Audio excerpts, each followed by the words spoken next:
As we mentioned earlier, we have several tree species in our diverse forest. This is an example of a western hemlock.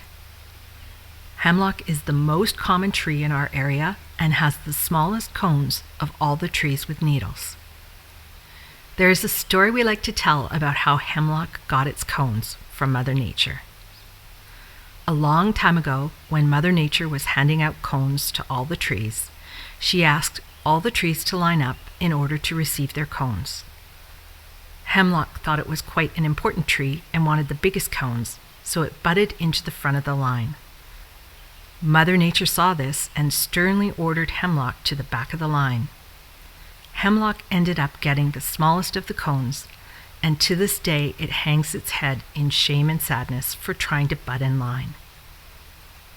If you look up at the top, you'll notice that the top of the tree is bent over. As you move along to our next stop, take a look to see if you can find any possible animal homes.